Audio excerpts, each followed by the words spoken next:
All right.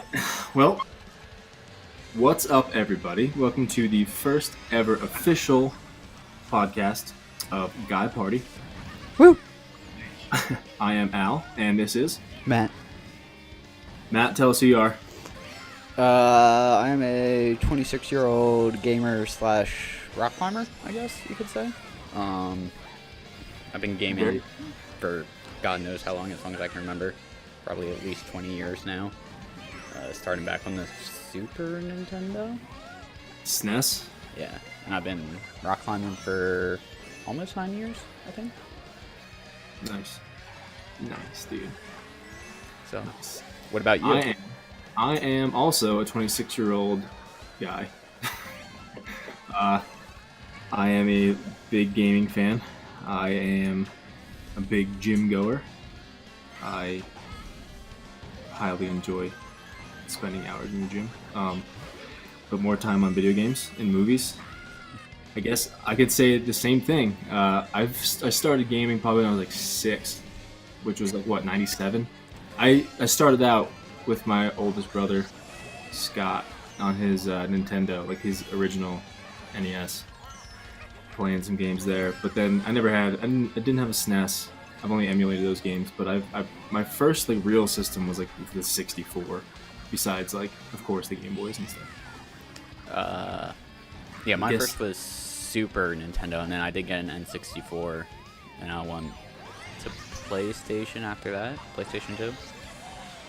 I went to, I guess, okay, since this is the first official podcast, we've recorded some stuff before, but nothing, I think, that was of a good caliber to upload. Plus, your mic sounded, as you put it, all tinny. Yeah, it was very tinny. It wasn't really a full sound. I don't know how good this sound is either. I'm just kind of going. Sounds a hell of a lot better. I will say that. Good. But I guess we can start out by saying that this podcast will probably cover everything and anything we feel like talking about at that given time. But it'll be heavily focused. I'm guessing on gaming first and foremost, and like video. I'm sorry. Of course, video games, movies, pop culture stuff like that, and like outdoor kind of activities and just being active mostly. But I'm gonna say it's gonna be heavily weighted toward movies and video games. Probably, if I know I did some quick Brandon stuff, website, YouTube channel. When throw it up on YouTube, I might just start random gameplay behind it, such as like Mario Kart. Which I think I got a little bit of the other weekend when we were playing. Oh my god, that was so fun. It was really fun. And then maybe like Rainbow Six or Rocket League or just something that that isn't story based, that you don't, if you want to watch it, you can. If you don't want to watch it and just throw it on in the background, you can do that too.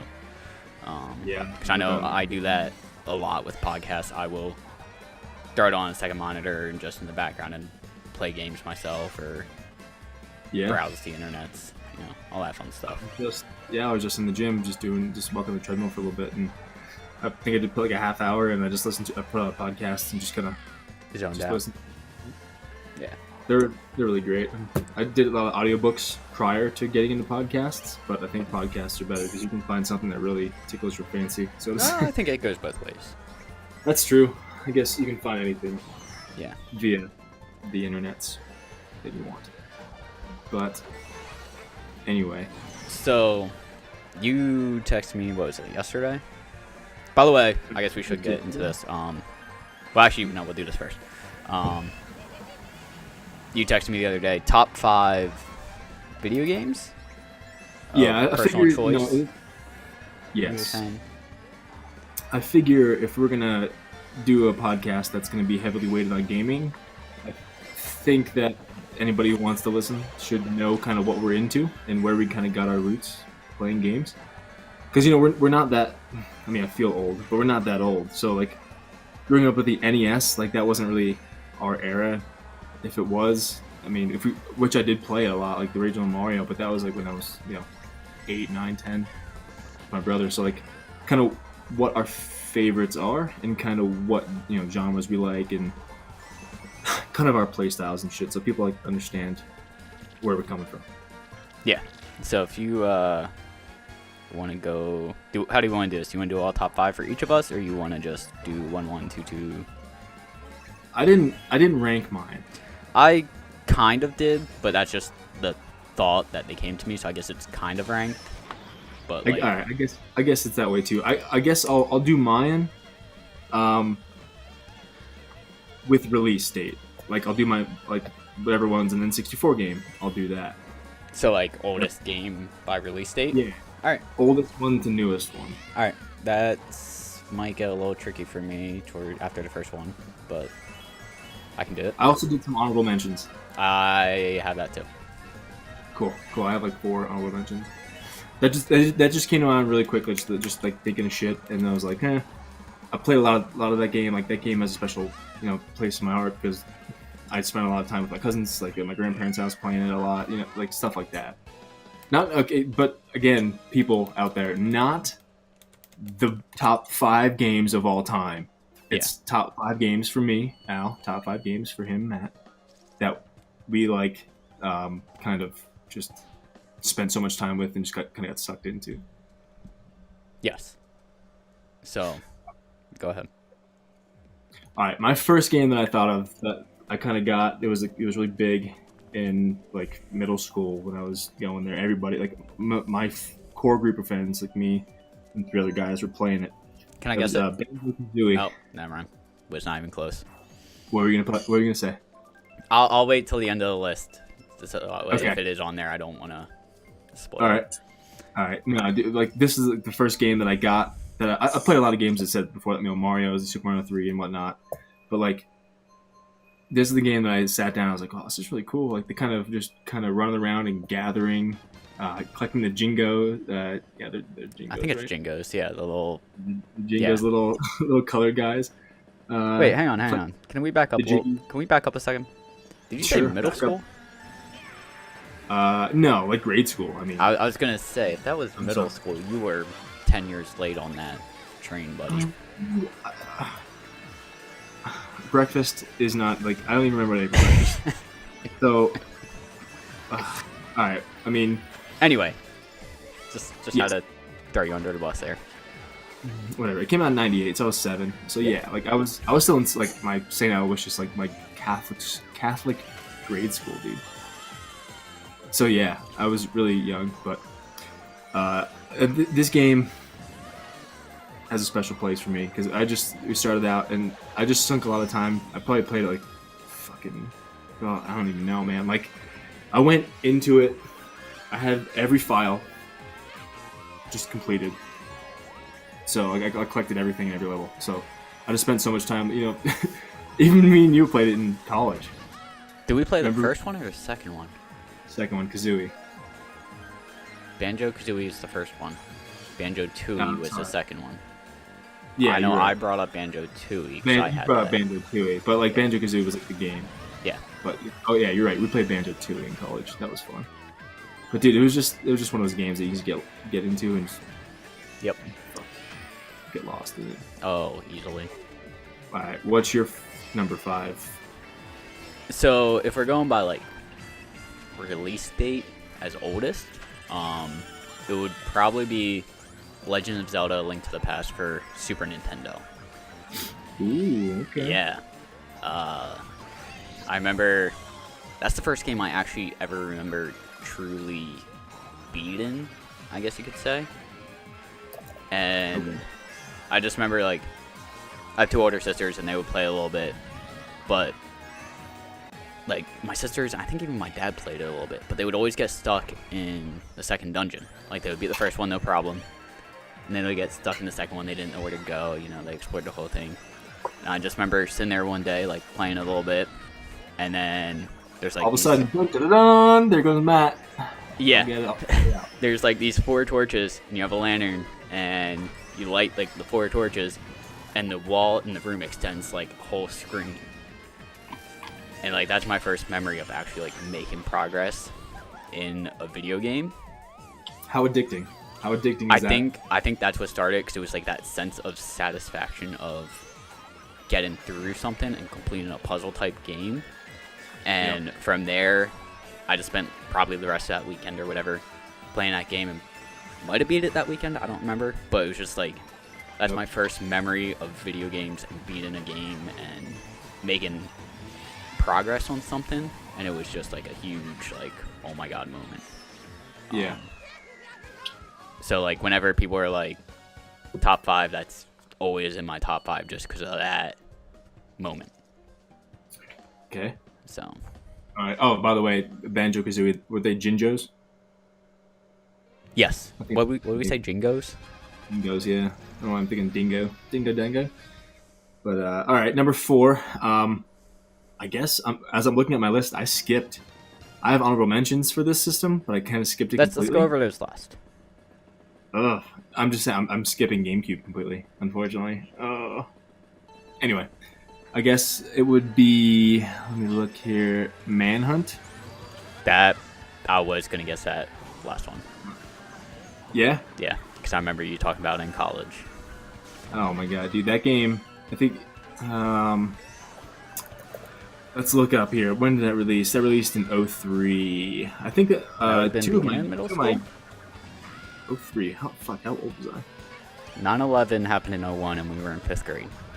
Yep. Okay, let me, I'm gonna go out of order here for 2 of these, because my next one came out actually 2 years before, but whatever. Manhunt, it was one of those games that I kind of got to a little bit later on, but once you played it, you know, Rockstar, dude, Rockstar's games are solid, and you know that. Yeah. You've been a fan of their everything they've made, pretty much. But like, you know, one of those, it was the first game I ever played that you didn't really want to. If you fucked up, you were dead. You know what I mean? Like if you went around the wrong corner like too fast or made too much noise by walking on the gravel or something, or sneaking around or hitting a wall at the wrong time, like shit flashed red, guys chased after you, like they just beat the hell out of you, and it was just so violent. But it was rewarding. Like you track someone down, sneak up behind them, and just 86 of. But it was just one of those games. I remember playing it. I played it a lot, like in my basement, because they advertise it as like, shut the lights out, fucking, just focus on the game and just get rid of the hunt. But it was one of those games that just really sucked you in and just kind of scared the shit out of you, because it has. I don't know if you ever played it. I have not. It's one of those games that like you're like, okay, I clear this level, sweet. So you're walking, and something just jumps the fuck out of you and just starts screaming at you. Like there's mental patients in the game. Like this guy hires to or whatever follow you and try to kill you. But a lot of like jump out and scare you kind of moments. It's really, really gripping. It was a fun game. Yeah, it was. Dude, the last guy in the game is so scary. Pigsy. I don't know if you're ever gonna play, but if you want to look up a YouTube video of this Pigsy character, holy shit, this guy's messed up. But anyway, I had fun with that. I'm just gonna say this now. It was funny that you put that in your top 5, with it being a horror game, because I remember a couple months ago. I'm not usually a fan of horrors. I'm not. You aren't, because a couple months ago I bought Resident Evil 7 and you were over that night. And the next morning we booted it up because it installed overnight, because it was like 33 gigabytes or something. We bought it after getting back from the bar, so we were like ready to go to bed. No, we played Mario all night. Mario Kart all night with your buddies. No, that was. Was this a different night? Yeah.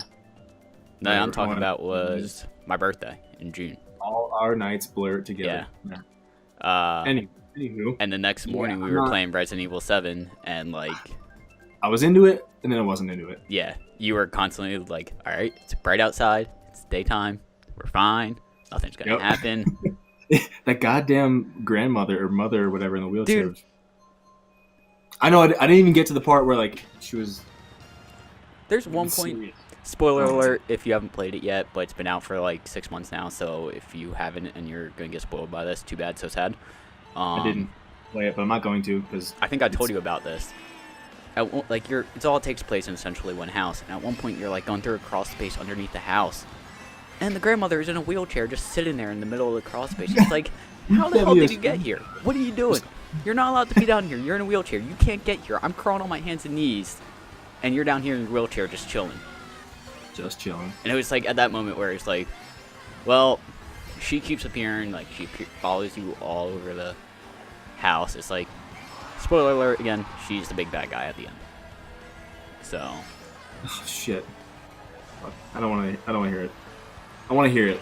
I'll figure it out eventually, but I don't know. Those games aren't really my kind of game. But like, then again, the Resident Evil 7 or any other one of those, I guess. I feel like I was more in control in Manhunt. Because, like, you know, I can lure the guys over to me. I'm not trapped in a hallway with them, but if I am, like, I can just fight them one-on-one. Yeah. No one's chopping my arm off in an attic. Yeah, that happens. You know? You chop your arm off, and then you come to again later in the game, and your arm's back on somehow. Yeah. Dude, the next scene. Yeah. The next up there. But whatever. Anyway, you sent me a screenshot of the goddamn grandmother in the basement. Actually, I'm looking at it right now. Yeah. I went back in my text to my picture. Her head is like in the vent. Yeah. Explain that to me. I don't know, but yeah, you're literally underground. You have a knife though. That's cool. Yeah. Rusted ass wheelchair. Dude, her head's like in the fucking dryer vent. But anyway, it's funny that I remember you texted me that. Okay. What's your number? I spent a lot of time on that one. Yeah, we did. That was good because I'm not a horror fan, but a horror game is in my top. So, I guess by release date, it's a huge jump for me. Yeah, I skipped the whole generation of systems. Yeah, I skipped like 3. Good. Again, it's the game that you like the best. Yeah. That you're most tied for me, number 4, Batman Arkham Asylum. You love those games. Not only do I love the whole Arkham, You love Batman. I was gonna say I love Batman. I love comic books. I probably easily spent a couple thousand in the past 5 years on comic books. Worth it. I'll Worth throw a it. picture up in the video podcast. It's a lot, like a lot. Yeah, but I was impressed. like I felt like that was a really good. That game came out 5 years before I actually started reading comics. And I would almost say that kind of opened up the floodgates. Because I remember on PS3 it was coming out and it was like, you know, they pushed it back a couple months, I think. And I got it and I beat it. It was a really good storyline. Out of the whole Arkham series of the 4 games they have. I'm not sure. Yeah, it's 4. Definitely my favorite. Because it feels kind of detective-ish. Not too big. It's kind of a dark, brooding story. And it just set up an amazing series of games. Like, I could easily put 1 or 2 of the other games on here, probably Arkham Knight, even though it had a horrible release. But Arkham Asylum, like, I perfected it both on PS3 and PC. And That's dedication. Yeah, and I remember also reading, like, when I think I read about Game Informer way back when, or maybe it was somewhere online. Like, there's only like 30 people that worked on the game or something, like not a whole lot. I think it might have been 50 max, and one guy alone spent like 2 years just working on the cape. Really? Yeah. That's impressive. Like, it was some crazy amount of time. I'll see if I can look it up. Alright. But yeah, it was like crazy with like the facts with the team that worked on it. But yeah, that's definitely number 4. So Yeah, you're mentioning. I'm gonna go off on a little bit of a tangent here. I'm sorry. I do this a lot, people. I am not a one-track minded person. He says one thing, and I'll think, oh shit, okay. So you mentioned like a 30-man team for that? Yeah. For that game? I know people don't like this game, but No Man's Sky, literally, you see the credits for that, there's 15 names on there or something like that. Like in the teams. Oh yeah, that was a small. Hello Games is a small crew, and it was just them. They didn't sub anything out or anything. It was just that crew, which I like that game. It's fun. I like space. Anyway, just shouting out to a small crew. Yeah, so I just looked at the facts real quick. Rocksteady was small when development began. There was 40 employees. By the time the game wrapped, they were up to 60. Okay. Compared And to still small. well, still small. by comparison, 500 to 1,000 people work on your average Assassin's Creed or Call of Duty game.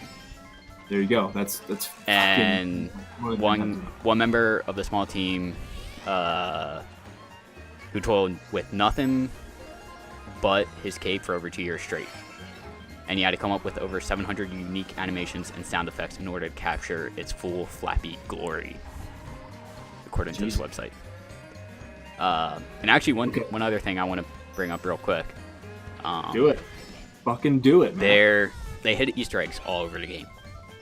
I like To it. both like comic references, TV show references, movie references, and just I think at one point there is one room somewhere like you got to in the middle of the game where you had this explosive gel you could blow up walls. Usually you could tell because it was like all crumbled and decay and destroyed, whatever. It's like that, like in the old like 8-bit style. Like, okay, that wall right there is Yeah. glowing. Yeah. But there was one spot where it wasn't like that, and if you had to like place 3 gels on it or something, and when you blew it up, it showed the layout that they were going to use for the next game.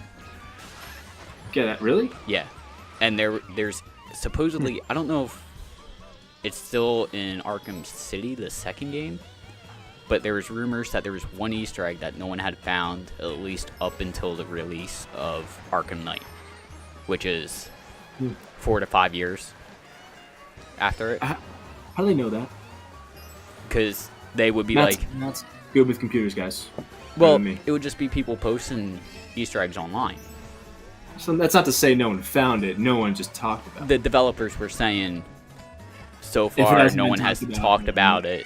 There's this Okay. Easter egg no one has touched, and people were just combing the entire map trying to figure out everything. And That makes sense. yeah, Okay. Yeah, I guess if you found something big enough and you haven't seen anybody writing about it on forums and whatnot, you would go on and you'd be like, yo, guess what? So, Yep. That's one way. Okay. My 3? Yep. Okay, my third, it was released 2 years before my second, but again, whatever. It's not any necessarily major order. Grand Theft Auto 3 came out in 2001. So, I don't think I ever played that. I was 10, dude. I was 10. And let me reiterate that. I was 10. I was 10 playing Grand Theft Auto 3. So, let me set the stage for you here with Grand Theft Auto 3. My grandfather, on my mother's side, has a nice basement, and he set us up with like a PS1, and he used to buy us all these games for PS1, which, you know, like the Crash Bandicoot, like we played Destruction Derby, you know, stuff like that. Spyros and shit. Or is that PS2? I don't know. Spyro, I think originally was PS1. Yeah, it was PS1. Dino Crisis, awesome game, by the way. But like, then PS2 came out in what, like 90? Dude, was it 97? No, I'm sorry. I'm sorry. That was PS1. PS2. When the fuck did that release? Let's look it up. PS2 came out. I don't know. PlayStation 2. Whatever, it doesn't matter. But my grandfather got us that game. We went to the store, we went to Kmart to get Grand Theft Auto 3. Me, my 3 cousins, and my brother. And this guy was like, hey, he pulled my grandfather kind of like to the side a little bit, like, you know, the game's like rated M for mature, and we're just like, can we get it, please? Can we get it? And he got it for us. So we all went down back to his house into the basement, and we put it in, and like we did the first mission, and I guess like one of us found a baseball bat and started like beating the hell out of like a hooker or something, and he just immediately walked up, he took the game, he opened it up and said, okay guys, let's go back to the other ones. And that memory is just so like ingrained in me. And then like once I got older, probably like another year or two later, I would go over there just by myself. Like, you know, they had a pool, so they just went, like. But afterwards, like my grandfather would kind of like, hey, if you want to play that game, he hid it from my other cousins because they were a lot younger. It's like, hey, if you want to play that game, like you can play it. Like I didn't want to spend on it. Like no one ever used it, so I was like, fuck yeah, dude. So that was like kind of like when I was like 11 or 12, like 12, like 12. Like I was able to like get into it and like get down into it. So it was good. Kind of around the same time when Manhunt came out, but I let him know Nice. that game was purchased. I had an older brother buy me that one. It was just so fun, dude. It was GTA 3 was such a leap in gaming because you remember like GTA 1, 2, like That was like top down, wasn't it? it was top down and it was terrible. I did have GTA like 1 or I think I had GTA 1 and 2 both for like Game Boy. They're fucking terrible. And this game was like completely revolutionary for the new platform like PlayStation 2. It just came out and it kind of blew my mind at like what was kind of going on in gaming and what could be done. Yeah. So it was fucking great. You're 3. All right. So that would be Red Dead Redemption. The game I know you haven't played yet, right? No, I have played it. I've played it. I didn't beat you it. haven't beaten. Played it. I didn't Let me beat put it it, that so way, don't yeah. ruin the Beat it. fucking ending. Because I know the ending's amazing. The game that I have played of it, like the gameplay, is fucking phenomenal. It was fun. It was a great story. I didn't buy the game. I didn't have. I didn't have a PS3. My buddy had it for PS3. I just never bought it for my Was that system. PS3 exclusive? No. Alright. I don't think so, right? I don't think so. I thought it came out on Xbox also. Yeah, it came out. It probably came out. Did it? Now I'm starting to Wait. question. Wait. Let me look it up. Red Dead. I see Xbox 360 add-on for Best Buy. So maybe it wasn't directly I don't know if to it came Xbox. out It might have been like a delayed Xbox. Okay, yeah, it is for Xbox. I'm just saying. I never bought it. My buddy had it. He went away for like a week or something, and I like took his PlayStation 3 or some shit for whatever reason, and he had it, and I played it for a while. Didn't get too far. I mean, I was just robbing banks and kind of shooting my horse in the head as I went full trot. And Wild Western GTA, essentially. Exactly. I was putting people on like tracks, train tracks and shit. Like it was fun. It was a really fun game, and I have to get back. I have to play it. You have to play it before Red Dead 2 stuff comes out. Absolutely. But yeah, just the story in that was amazing. The ending, like I said, I won't spoil it for your sake. I surprisingly- don't know how I'll do it. I'll come through this computer. And I Surprised? will bitch slap you, dude. I will bitch slap the shit out of you. No, you wouldn't. Nah, yeah, I wouldn't do that. I'll be like, here, But let's game. it's one of those games where it's kind of like The Last of Us, where everyone I see on Reddit talk about it, where like the ending to that was just holy shit, but no one actually describes what the ending is, Good, no spoilers. and it shows how good that ending is. That people are like, we're not going to tell you about it. Just take a weekend, do nothing but play that game, and get to the ending, and you will be like, oh my god. Yeah. Yep. I've Because it heard sets that. it up so perfectly. The story of the first game makes me super excited for the second game. Do you know what the second game is about? Have you heard? Yeah, I've heard a lot of shit about it. All right. You're kind of a bad guy. You're like a robber. You kind of go around. You're one of the gang members, right? Yeah. So, I'm excited to see how they do that. Hopefully, Rockstar focuses more on the single player aspect. Be interesting to see what they do with multiplayer, especially after GTA 5 with all their success with multiplayer and microtransactions on that. Ugh. Don't get me started. So it'll be interesting to see what they do. Hopefully they don't like we were talking about this the other week, where it's like GTA, it takes place current time. They can have cars fly and have rockets and shoot things and all that. Wild West, you can only do so much.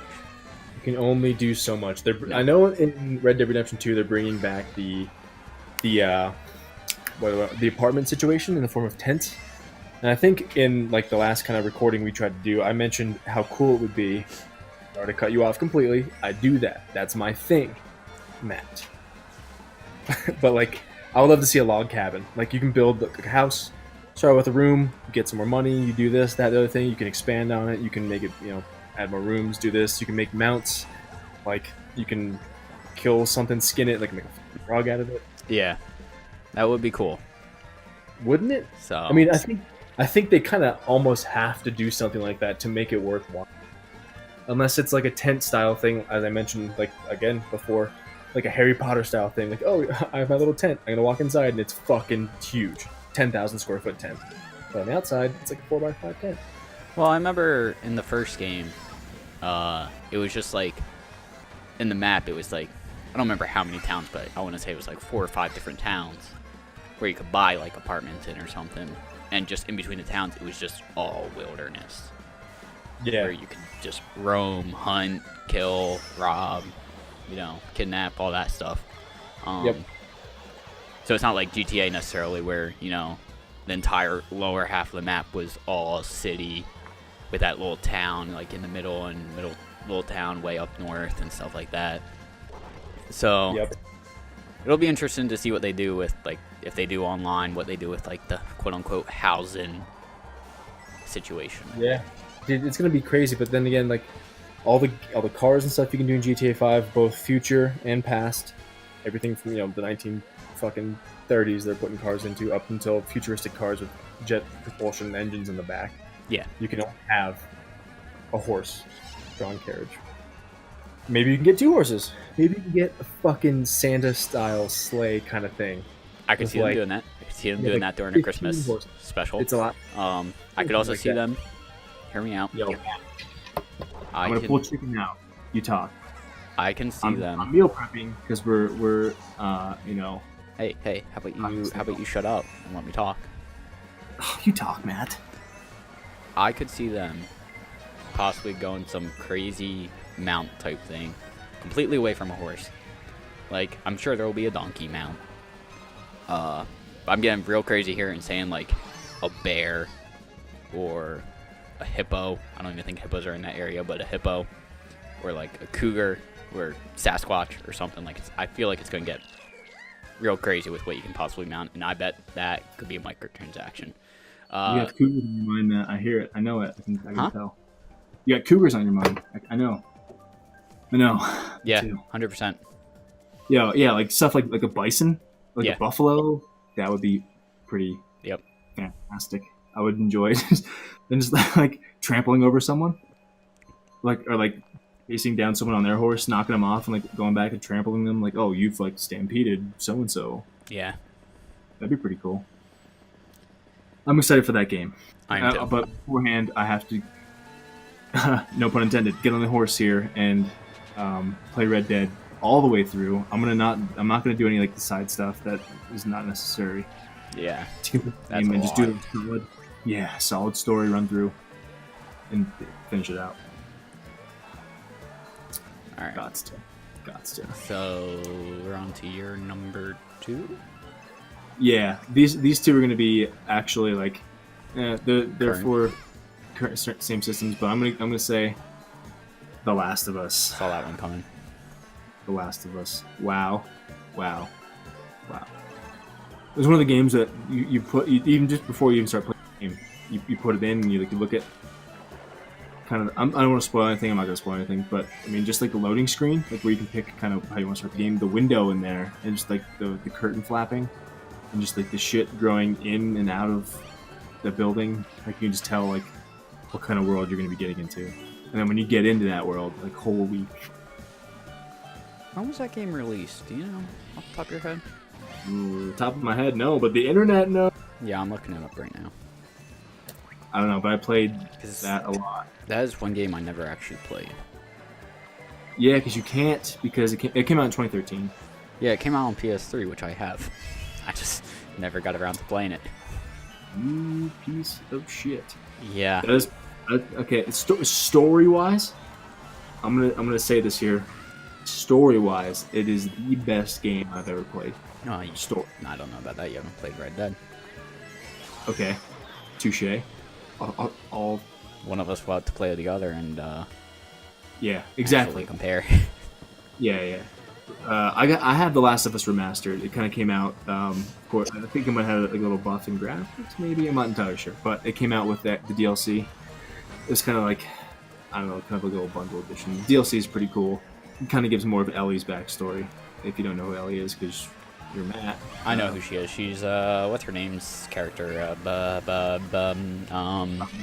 Brand? No. I know her name. She was in like Beyond Two Souls or something. Sure. What is her name? Well, Ashley Johnson. No. That's who she's portrayed by. No, she isn't. No, I don't fucking. You're lying. Anyway, keep going. I'll look it up. That's just the. Yeah, I did. That's the girl who portrays her. I mean, I don't know who you're talking about. Are you talking about the voice actor, or are you talking about who she's like model after? I don't fucking know. Whatever. Anyway, that game. I can't go into detail because Matt's never played it, but he's going to, because I'm going to make him. That game was captivating. I was enthralled. I was just like, when I put it on, I had my Turtle Beach, my surround sound headphones, and like, this isn't ruining anything. Matt. There's clickers in the game. They're called clickers. Yeah, and I've heard of them. They're like some of the harder enemies to beat, and just the sound they make. And it's like not necessarily, if you hear them, they're right around they can be anywhere in the fucking map. You can just hear them, and you literally send shivers up my spine. I got chills, fucking hairs raising up in my arms and back of my neck. It's like, it was one of those games that like really evoked emotion, especially the story and how it opens. It's like, what the fuck? Like, how could you do that? And then like when it closes, it's like, what the fuck, how could you do that? But I can see why you did that, and I know why you did that. And it's like one of the best stories I've ever played. Not even for the gameplay, just for like the story background. I would just sit right here on YouTube and just watch like all the cutscenes and shit, and just how everything. Oh my, it's really good. I guess that's what I'm saying. It's really good. What do you got? It's not the person I thought it was. Now I'm trying to figure out the person I thought it was. Just let it go, man. Let it go. It's gonna. Hey, let it go. I might have to go Frozen on your ass and sing. Wait, can I say that? No, that's not the person I thought it was either. Ellen Page. That's who I was thinking of. I thought it was Ellen Page. Get the fuck out of here, dude. Ellen Page is in Daredevil. Wait, is she? Ellen Page, isn't that the character in Daredevil? Helen. No. Helen? Page. Her last name is Page, right? I don't know. Fuck, we're getting off on some crazy tangents here. Why did I think she was in... Who the fuck's Ellen Page? Whatever. She was Kitty Pryde in the X-Men series. Okay. She was in Juno. She was Inception. She was I know exactly what you're talking about. I know. Yep. Yeah. As soon as you said she was in Juno, I knew you were talking about. Even though the movie sucks, I know you're talking about. I didn't see it, but I knew she was in it. I just looked up her. I just remember her face. Yeah, for some reason I thought it was her that portrayed Ellie the entire time. I don't know why. Absolutely wrong. Yeah. Hence, I've never played the game, so I wouldn't know. Yeah, Ashley Johnson. No, she's a little bit older, and she is. She doesn't. I mean, of course, she was like, I don't know, how long ago did that game come out? 2013. 5 years ago. She was like 29 when she was playing a 14-year-old or 13-year-old or something. So like, that usually makes sense. Yeah, whatever. I would have a 14-year-old girl actually say the shit that Ellie says in the game. I mean, hey, you don't know. Yeah, true. Hey. All right. Yeah. Is that it for The Last of Us for you? That is it. That's all I have to say is holy fuck. That story, dude. You have to play that game. Next. All right. So my number 2, we probably won't get off on a huge tangent on, I don't think. You don't know me? You don't know me. You're right, but I don't think we will. Okay. You know me. You know me. It would be Civilization 5. Okay. No tangent here. Uh, Why? Okay, why? So, mainly because, like, you and I have talked about before. I don't remember if you said it earlier. I know you mentioned No Man's Sky earlier. It's a very good game to just kind of throw on and just be able to listen to a podcast or an audiobook while you play. You don't really have to think. And I appreciate that because sometimes you want to game and do something else at the same time. Civ 5 can be that way to a certain extent. I know, yeah. You were telling me, guys. Because it's not story based, but it is like you do have to think a little bit. You have to strategize. You know, you get turns to build things and attack other civilizations and try to win in one way or another. But the reason I put it as, if we're, I guess, going by release date, is number 2. On my top 5, it was the last game I put that came to mind. It was technically number 5? Yes, but date-wise, it's one of the more recent ones. I just thought we'd go date-wise because I didn't put mine in any... Yeah. So, fuck it. But I've played with multiple people, and we will start playing, and this happened, like, once I got out of college before, you know, I had a job where I had to be there at 8 a.m., and I didn't have to be sometimes until 4 p.m. I'd be playing with a buddy, and we'd start the game at, 8 o'clock at night. Be like, let's play a game of Civ. We started up, and we're playing, and we're like, looking at time. It's like, oh, shit. Like, started at 8 o'clock. It's already 11 o'clock at night. 3 hours passed really quickly. It felt like 5 minutes. And then you keep playing, and you realize it's 2 o'clock. And you're like, oh, God. It's starting to get a little bit late. Okay. All right. Well, let me just finish this, research or whatever. It's, this many turns away. And then we can save it and call it. All right, cool. Next thing you know, it's 4 o'clock in the morning. Sun's fucking peeking up. And you're about 3 researches past where you said you were going to stop because you had other things come up that were 1 or 2 turns away from finishing. Yep. And it was just an endless cycle. And I remember there have been times where I was playing with my buddy until 4:30, 5 o'clock in the morning. It was like, crap, I got to be at work in less than 12 hours. And now I'm going to sleep all day. My sleep cycle is screwed. What sleep cycle? Exactly. Sleep cycle. But it was just something where, with how quickly you could lose track of time and easily kill time, was just ridiculous.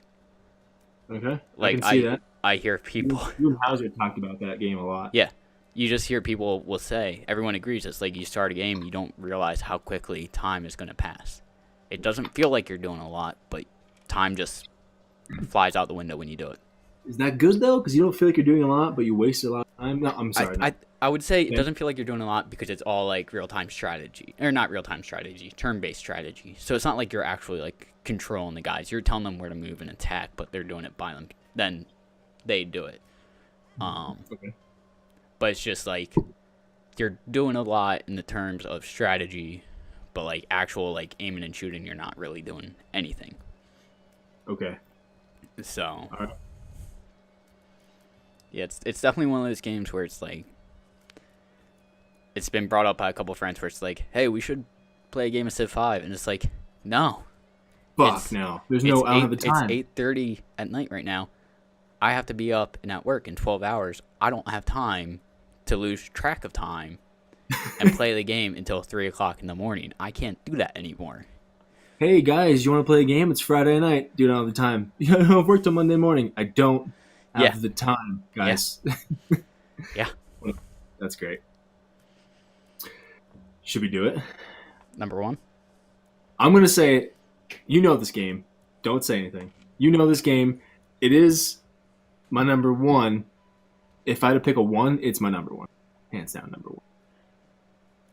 I don't give a shit about release date. This would be my number 1 no matter. Borderlands 2. All right. You know how much time I spent in this game. This game came out when we were in college. Junior year? Yeah, because you knew Derek.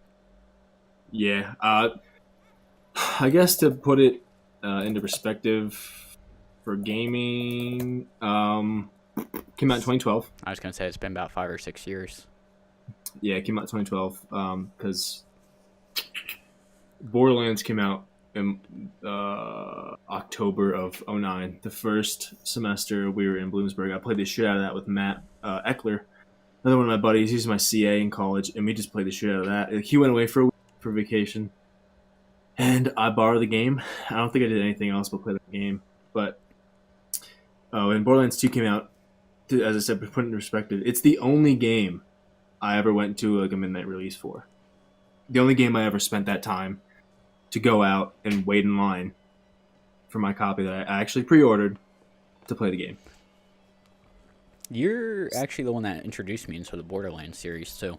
You're fucking welcome, dude. You're welcome. Yeah. Steam gave Borderlands 2 a 10 out of 10. Is that rare? For Steam? Perfect 10? Don't know. All right, just But dude, good call. Good call, Steam. Yeah, I honestly can't think of any complaints for that game. Fallout 4 got a 6 out of 10 on Steam. No. Whatever. That's a whole nother bag of issues. Yeah, I know, but I like Fallout 4. Anyway, Borderlands 2 was fucking awesome. Again, I perfected that game. Actually, just like earlier I'm going this year. to. I didn't perfect it, but I played it like I think I played through and beat it at least. I don't know. Wait. There's what 1, 2, 6 characters. Played at least 18 times. At least 18 times. I would say double that. That's what I'm saying. At least I don't know how many times I played it each with like. I really like playing with the Necromancer and the Psycho. Psycho was fun. Dude, the fucking meat grinder, his little axe. Oh man. Because I played it each time, you know, with each character, but like, I built this skill tree. Fuck that. I'm gonna go back and build this skill tree in the next playthrough, and like, I did that for almost every character. So, that's a lot of fucking time. So I played this game more than probably any other game. I haven't perfected it because I don't have the time to go through with everybody. Because if I did it with one person, I gotta do it with somebody else. I gotta do it with the Siren. I gotta do it with the Gunzerker. But I can't do that. I don't have much time. And I gotta say, the DLC easily worth the money. Absolutely. Or at least like the big story DLCs. There's like 4 big ones and then like a couple mini ones. Okay, yeah. There's Captain Scarlet's and her Pirate's Booty. There's Torg's Campaign of Carnage, Sir Hammerlock's Big Game Hunt, and 1019's Assault and Dragon Keep. Yes. Those 4 are fucking fun. Like, they're not like a general like spin-off or addition to the main story in any way, really. Yeah. But they're just gonna go off on everybody's little bit of a tangent. Like Mr. Torg's Campaign of Carnage. This dude's like a fucking roided up asshole who's hilarious, by the way. You know, it's just that DLC is based off of his like Battle Dome, so you kind of go in there and just fight all these other people. Kind of like it's really Mad Max, right? Exactly. So doesn't Mad Max have like a Battle Dome? Well, no. I mean, Borderlands in general is based off of Mad Max. It's based off of Mad Max, and I think a couple other games or movies also. Isn't it? It's an amalgamation of different post-apocalyptic. Yeah, exactly. But even in the opening credits, you know, you just see like the fucking car running through. Yeah, it just hits the fucking Skag. It has a little midget just on the hood of the car, just headbutts someone. Slamming his head, headbutts another midget, and just like the shit just blows up from like hitting. I forget what it hits, but great game, great music. They picked great music for both Borderlands 1 and 2 intros and. I don't remember the pre-sequels intro. Oh, was it the Heavy again? Was it? Because Short Change Hero was Borderlands 2, right? Yeah. What's the pre-sequels? Intro music. Let's look it up. Don't actually play it. The Vines. Is it the Vines? The Vines? I don't know. Favorite Phoenix? I'm looking at. There's a bunch of shit that popped up. The Vines, Black Dragon. Yeah, that's what I got too. I don't recognize it, but all right. Yeah, they've seemed to kind of like pick the obscure music at the time, and it seemed to like kind of catapult. I mean, I don't know. I think the Heavy is like a UK based. Yeah, they are, but they had that song now, so like they had a good following. They were pretty popular, but like. That I never heard that Short Change Hero. Yeah, neither have I. But it's a really fucking good song. I was going to say, needless to say, after Borderlands 2, I downloaded that and played it a lot. How many songs just over the past like Marvel Universe movie genre? How many songs like when you? Man, I remember that. What's that?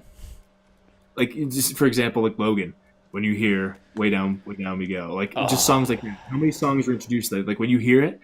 you're like, oh, that was a fucking great part of that movie or game. Yeah. A lot, dude. Recently, like especially Guardians of the Galaxy, when they all those like old songs, like "Hooked on a Feeling," like oh fuck, They did a really good job with in the first movie, especially with the soundtrack. More so, but anyway, Borderlands 2, my favorite game of all time. Just it's funny, it's action packed, it's funny. It has enough of a random element to replay it. It's funny. I like the cartoonish kind of comic book style cell shading graphic. And I think that's what's helped it age over time.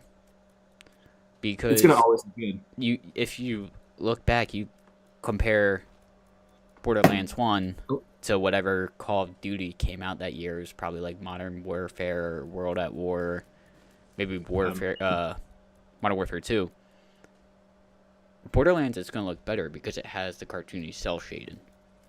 Whereas, cartoons are always going to be cartoons. Yeah. Whereas if you look at like things that try to be more realistic, you see the more pixelated stuff or the more polygonic figures.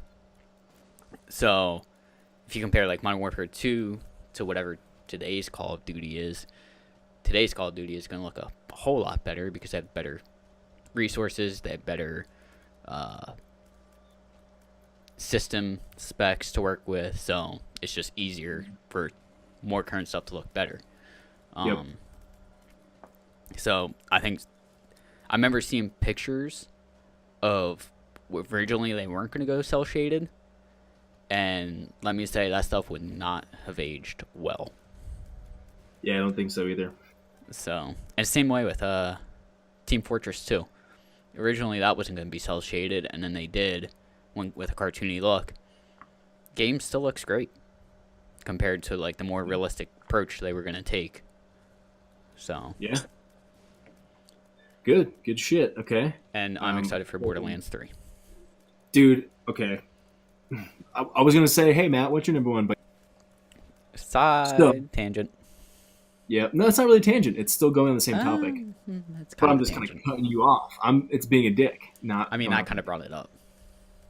Okay, well, we're both at fault then. Yep. Borderlands 3. I've been hearing some shit with like Randy Pitchford saying like, you know, the 2K, like their gaming fucking whatever you want. Their studio is working on the game that the fans want them to be working on. I don't think it's another BioShock. I think it's Borderlands 3. And like in what was their game that just came out? Battleborn. The like multiplayer one.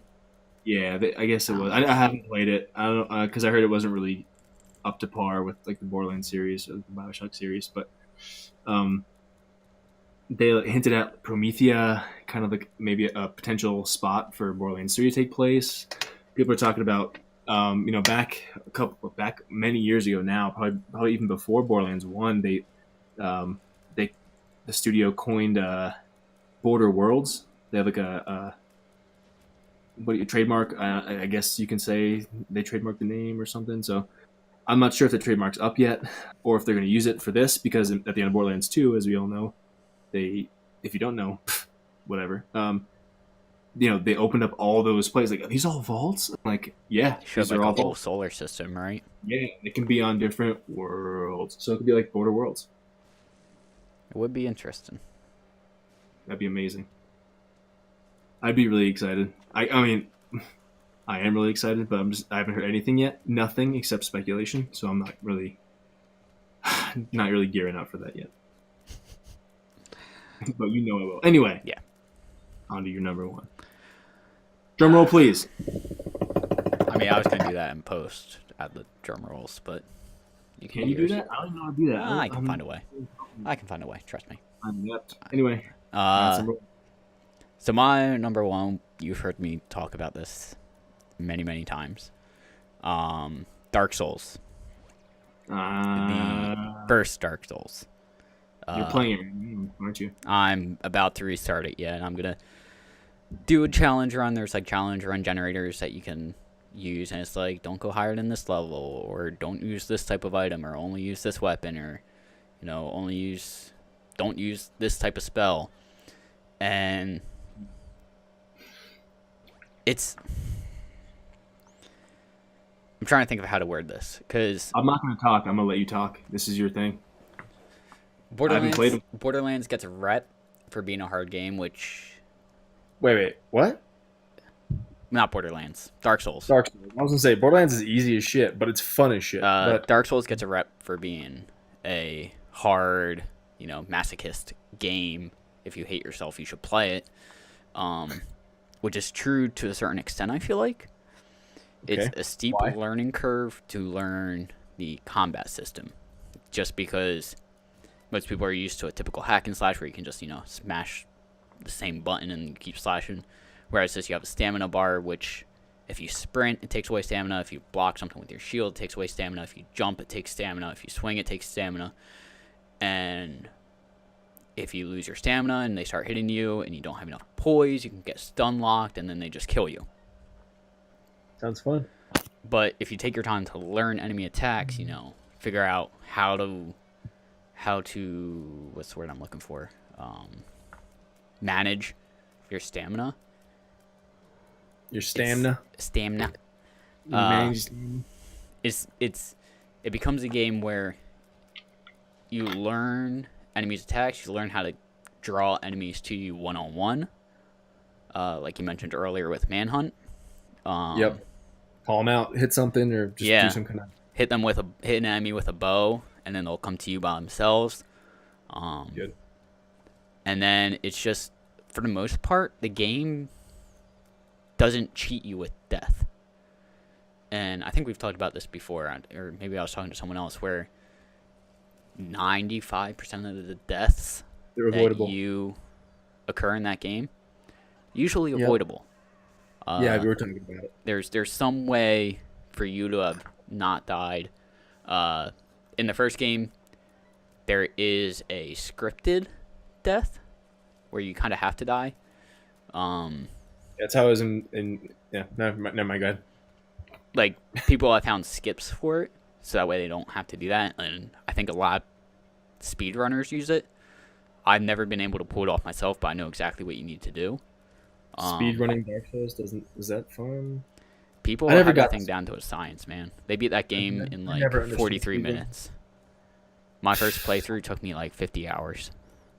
If you, I don't know, Because I get games. I want to enjoy them. I want to play them. I want to get immersed. I don't want to I could beat it in 15 seconds. Watch me. Well, the other cool thing I enjoyed about Dark Souls, and the whole series kind of goes along with this. The first one seemed more like it because it was a little bit more.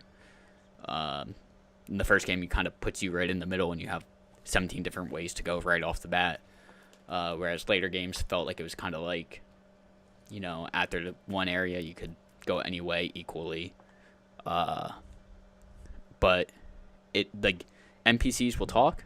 You gotta listen to everything they say because eventually they will just repeat the last thing they said. And there's no quest marker. There's no map. So essentially, I remember in the very beginning of the first game, it's like, hey, you gotta ring 2 bells.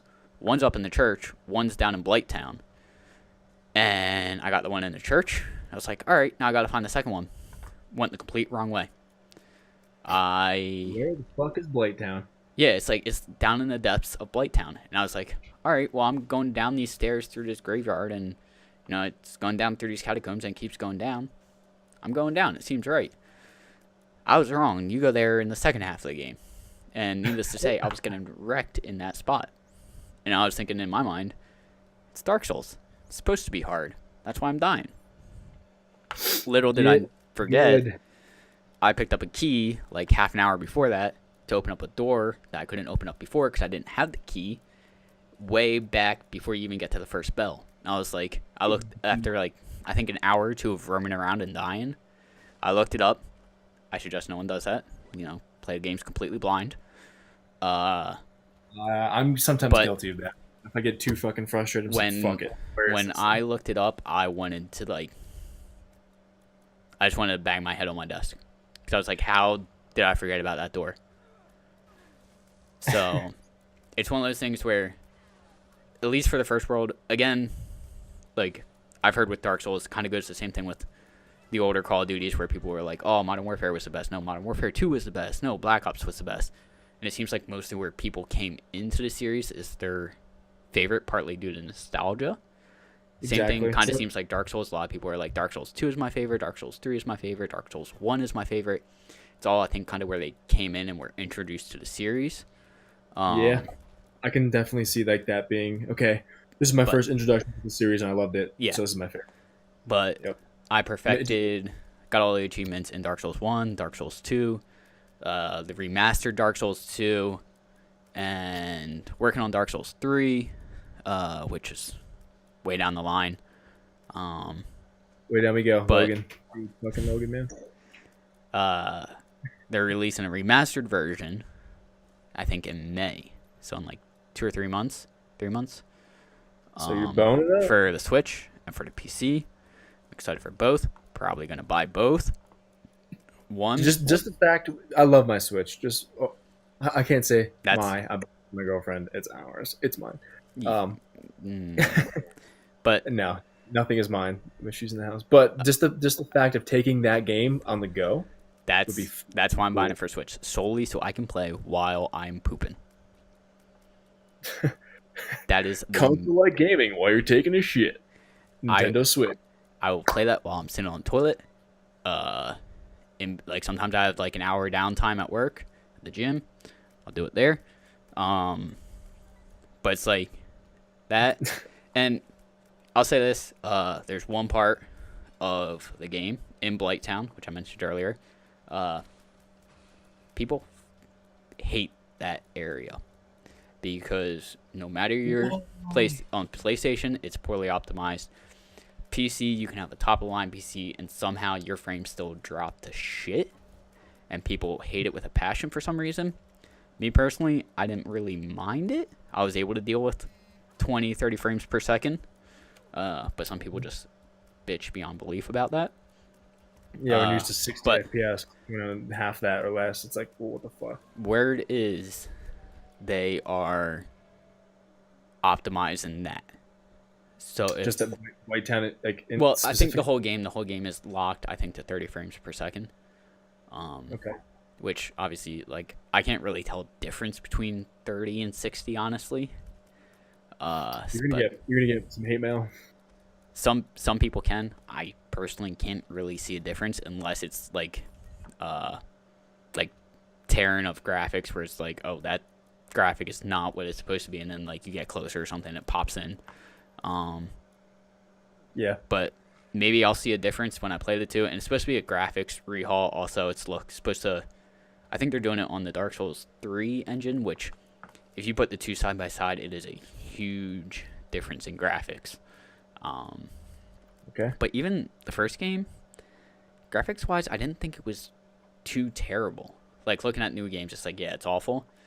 But like at the time, it was pretty decent, I felt like. But it was also towards the end of the that generation of consoles. There you go. Good. Yay, Matt. Hey, shut up. You thought of the word. Okay. I'm actually looking up to see when it. I think it was released in like 2013. Oh no, 2009. You were only 4 years No, off. no. Okay, close. Release of Demon Souls was 2009. Dark Souls was 2011. Okay, closer. So, and that's the cool thing More. about that series in general too, is like there's sequels, but it's all kind of spiritual sequels where it takes place roughly in the same land. There's Easter eggs to previous games in each game, but you don't have to play 1 to understand 2 or 2 to understand 3. I like that. I like that in games. If you play 1 and then play 3, there are certain things. Light references. Yes, without spoiling it, because it was something where when I played through 3 and I came upon it, I was like, oh my god, this is a direct reference to Dark Souls 1. But if you didn't play it and they said that, like, it wouldn't really change the story for you in any way. Like, it wouldn't hinder anything, right? Not really. I'm just gonna say this. I suggest if there's a series of games and they came out, which I'm doing this right now with a certain set of games. Bioshock. Play the first one, go through it, and like in the sequence. I mean that's what I would do all the time. If like 1, 2, and 3 came out, like for example, at the beginning of talk, I never played Bioshock. I love 2K. They have great games. I just started Bioshock 1. I have the collection. I completely forgot Bioshock was 2K until I started playing it. Yeah, dude, 2K. Again. Same outfit as Borderlands. So like, I'm thinking, oh, I absolutely love Borderlands, so I might as well play Bioshock. And we've been playing it together, and it's fun. I actually, when you went to the gym today, I was getting the hang of it like a lot more. I don't know why. Like, I had just got done playing Super Mario Odyssey, so like, I wasn't really used to like the whole fucking first-person shooter again. So I just got back. I got the hang of it, so it's fun now. It's I enjoy it. Just shocking someone with the electroshock plasmid, and then just beating the fuck out of him with my wrench. It's a good game. Yeah, it's. I remember I beat the first one 2 years ago, 3 years ago. Yeah. And then you were like, I'm starting to play it, and I was like, well, I played the first one. I got the remastered version for free because I had the entire series on Steam, and I guess that the developers were like, hey, whoever bought the entire series, like in the bundle or whatever, just has the entire series, give them the remastered version for free. So I got it all three, or the first and second remastered for free. And like I said already, like I said already also for Batman and Dark Souls, I love completing games. That gives me a reason to go back and play them rather than like just play it once and be done. Yeah, Matt 100%. I have 16 games on Steam right now that are 100%. I got none. I had 17, and then Assassin's Creed Origins added achievements and took it away from me. Those jerks. Yeah, so I'm not gonna touch that game until they're done adding stuff, and then I'll go back and get the rest of the achievements. Write a letter, man. Write an angry letter. But like, yeah, Tell them what they took. Huh? Tell them what they took from you. They're gonna make a game out of your vendetta against that game. I'll just wait. But like, okay, that's probably reasonable. Yeah, starting Bioshock is one of the reasons. Like, I needed a new game to go for achievements. A lot of the ones currently are like, beat the game this way or beat that game that way. And it's like, I don't want to spend 8 hours to get one achievement. Whereas Bioshock, I can get a bunch in one playthrough. So it's like, I'll start it up and play along with him, and it's been actually pretty fun to like kind of just play. It is really fun. Like, hey, did you get to this part yet? No. Did you miss this? Yeah, I fucking missed that. I have to go back and get that. Or like, oh, did you beat this boss yet? Or it's fun. Or just even us talking about when we were playing earlier today, talking about how the tactics for taking on the big daddies. Yeah, like I finally got down the tactic of shock the shit, blast him with a shotgun, immediately switch back to the shotgun again, because as soon as you hit him with the shotgun, or with any other attack, he just instantly zaps out of the shock and starts attacking you immediately. So like, you just gotta go switch. I got it down now, so I can beat him pretty quick. I found if you're quick enough when you shock him, sometimes you can get 2 shots off with the shotgun if you're quick enough, and then switch back and zap him. You got to use the gene manipulator. You can get a faster reload on the shotgun. I'm sorry, not faster reload, a faster rate of fire on the shotgun. So you can probably get a good. I don't know if I have that, but I'm also playing on PC, so it's a lot easier for me to switch. Probably.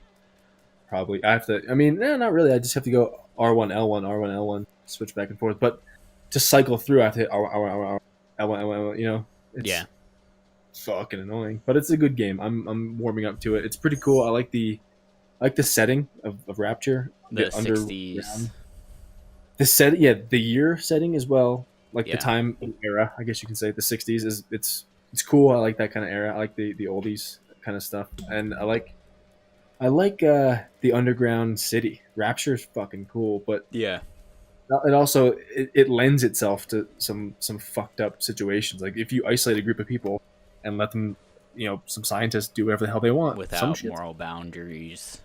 Yeah, shit's gonna get messed up. So, and it did. These splicers and like these big daddies and little sisters and shit. Like the Atom. It's cool. I'm really getting into it now. So And like we talked about with only 11 years later. Whatever. well, like, Whatever. and like we mentioned with Borderlands, it's not like realistic graphics. It's not trying to be realistic graphics. A little bit. I don't want to say cell shaded, but it's not. It's like kind of almost like an in between. It seems like. Yeah, it's like a so like comic it still kind ages of- kind of well graphic wise. I was gonna say that it doesn't look like the games from '07. Yeah. It I mean, mainly because I'm guessing the collection was remastered. No. Yeah, it was remastered. But even then, like I was looking up, like because I was curious just the differences, and people on forums were like, "Yeah, the graphics were updated a little bit, but you really have to look to see where it's been changed." So I'm assuming it's more like little stuff on the ground that might have just been like a blur or something has been updated. But I'm assuming like most of the character models and big things are pretty much still the same. Yeah, that's good. That speaks to the outfit making the game too. I mean, they make it kind of future proof in a way that Yeah. like they did with that's 2K. Like they did with Borderlands with the cell shading, and they did it with BioShock with this. I like that outfit. It's a good company. I like what they do. I like what they put out. I also like. Speaking of companies, I like Rare. Dude, Rare puts out a lot of good shit, man. I played a lot of Rare titles in my day. Banjo-Kazooie. Yep. Can we take a step back and now talk about some honorable mentions? I was just gonna bring that up actually. Okay, we just said our top 5. I think like, I mean, at least 1 or 2 of these.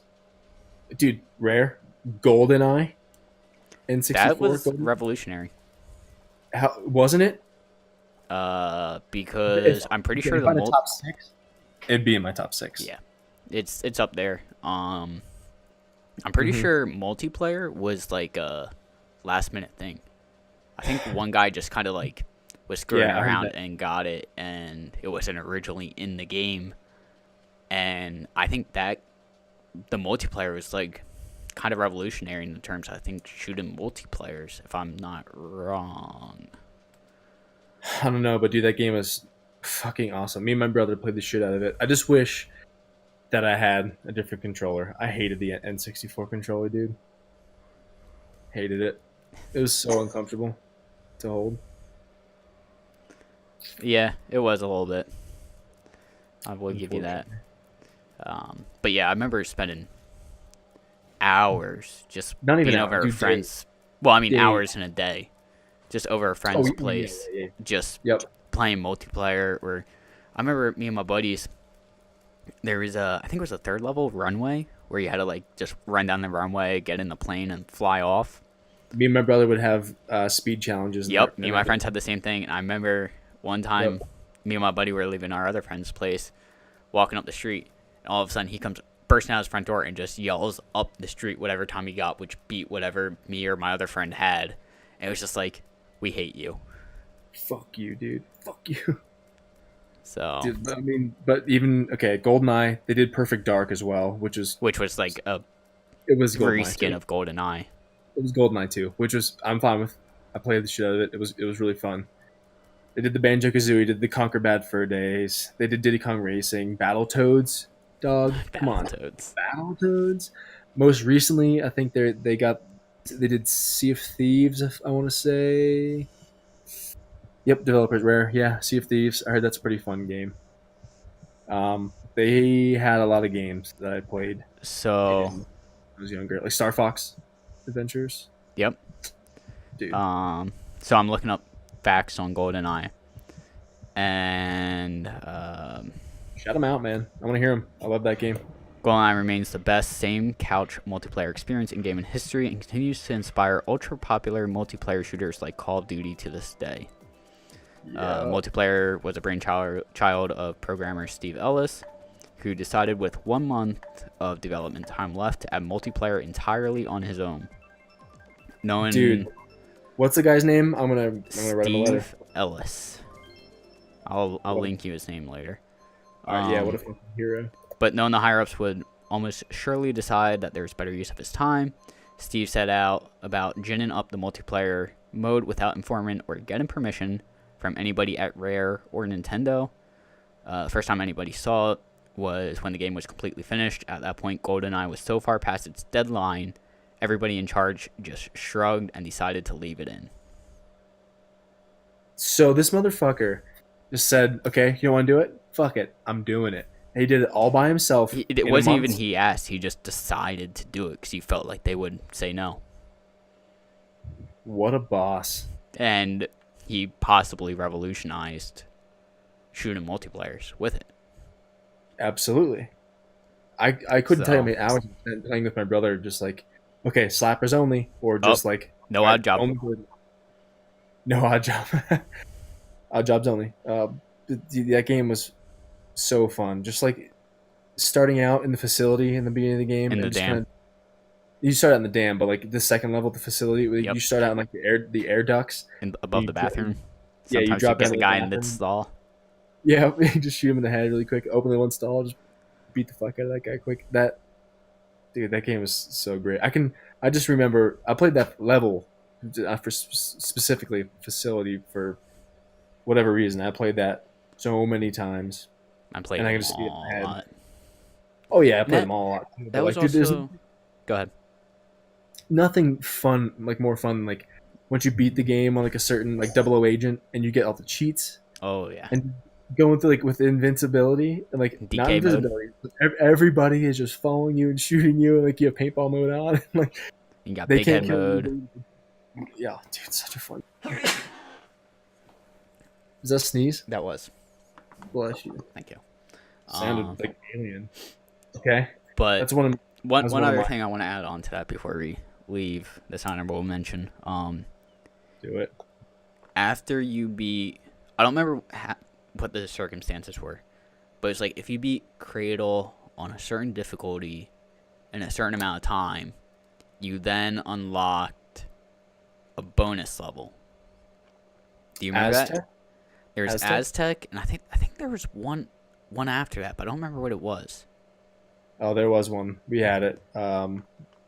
But like that was cool. That was like, hey, Egyptian. That's what it was. Yep, the man with the golden gun. You had to go up there, do this specific walkthrough for the golden, and you fucking killed Baron Samedi. Yep, the man who never die. And guess what? He dies, but does he? And I remember I almost spoiled a game from 1997. I just remember like that was also a time before the internet when it came out. It just like I looked it up, came out in 97. That was before anyone really had full access to the internet. That was early stages of the home PC. I feel like that was just like I hear it in podcasts all the time. It was just word of mouth of how you did it. Yep. And it was just like what was that path you had to walk to get the to get what? Gas went up. In Egyptian, like if you I got don't remember. Yeah, you had to walk around like a secret sequence because the floor in that level was big tiles, and you had to walk like specifically. I used to see like the C directional pad because you can just strafe kind of up forward. But that was like I said, all word of mouth of how you do it, and that's what was. I'm sorry, it was like fucking strategy guides. Like who was a big strategy guide? I don't even know. It was 97. I was 6 years old when it came out. That's true, man. That's true. I don't really remember any gaming magazines until the PS2 era. And even if they were out, I wasn't fucking buying them. Yeah, my parents wouldn't buy that for me. I wouldn't even know to ask my parents. I'm 6. Yeah. But yeah, that's. I'm glad you brought that up because I didn't think about putting that on, and I'm glad you threw that on there because there's been a lot of memories with that. That was probably one of the games I spent most time in. But like my top 5 are like ones I put a lot of time in, but like have that evoke more of an emotion. Like Jute's Gold now is just like fun, and that would kind of like get pissed off because you lose, but like it was a fucking awesome. How many honorable mentions do you have, just out of curiosity? I got a lot. I mean, we don't have to talk about. I was gonna say, you want to limit to like 3. Okay, I mean, we'll limit to 3, but I'm gonna rattle them all off. You can rattle them off, but that's not like get into full blown discussions because then we'll be here forever. True, but then again, there's no time. Stop it. Okay, stop it. Okay, yep, cool. So of my honorable mentions, one of them which I'm going to mention is actually a game you also just started playing about 20 years too late. Hey. You stop it. Ocarina of Time. Okay. I feel like I have to tell people. I never played it.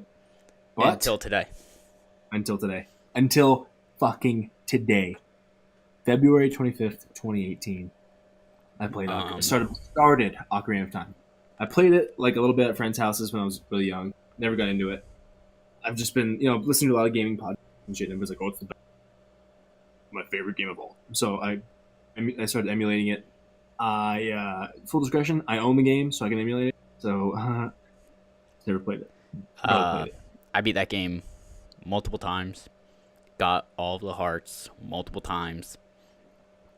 And listen, it's just listen. Navi can get on your nerves, and eventually it becomes something where it just goes in one ear out the other. Yep. Listen, fuck you. I'm not listening to you. Yeah, right. But I will say something I didn't realize until I started kind of following the speedrun community and watching people speedrun this game. The sound in that game is on point.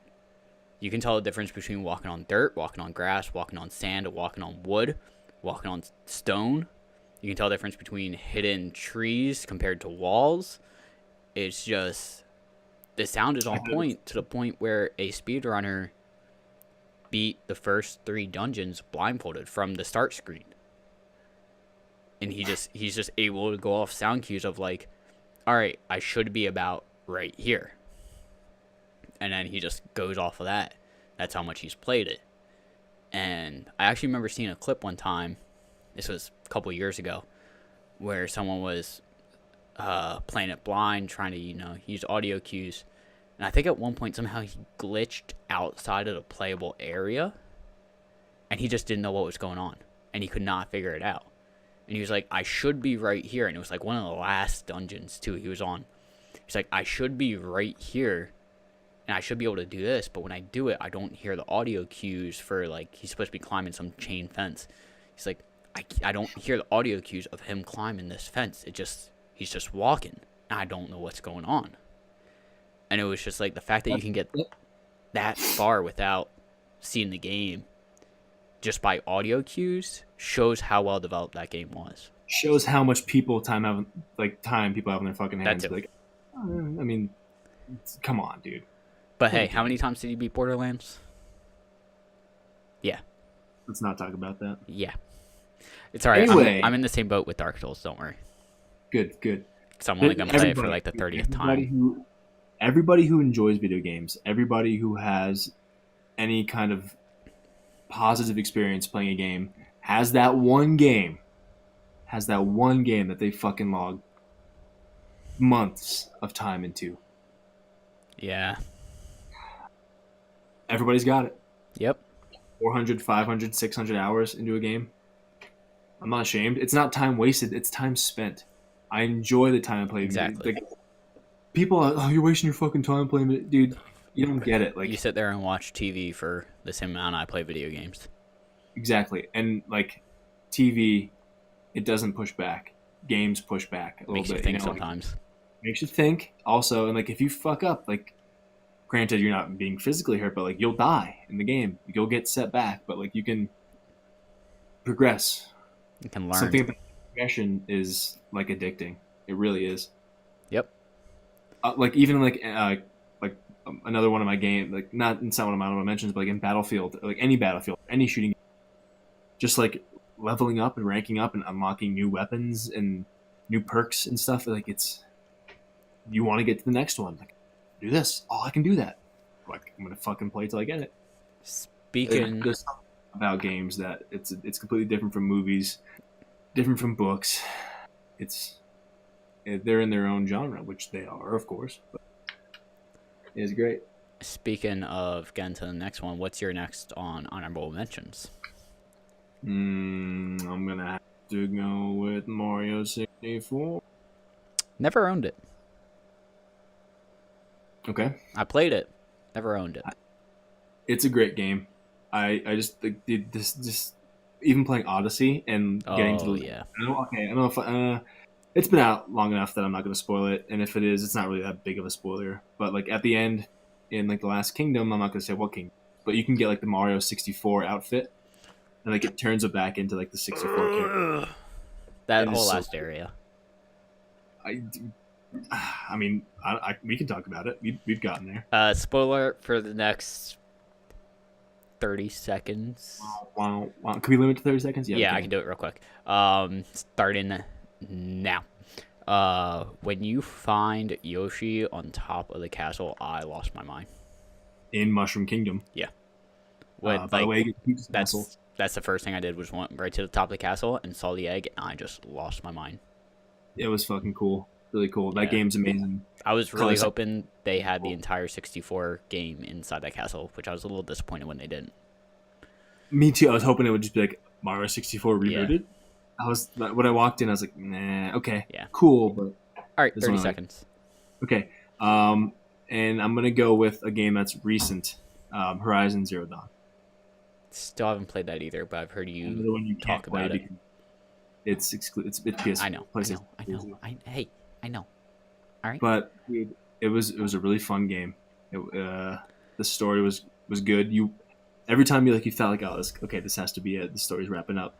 It wrapped up a part of the story, and it was satisfying to understand that. But then it opened up something new, and it just further it, just keep furthering and furthering and furthering it. It was a great game in that aspect.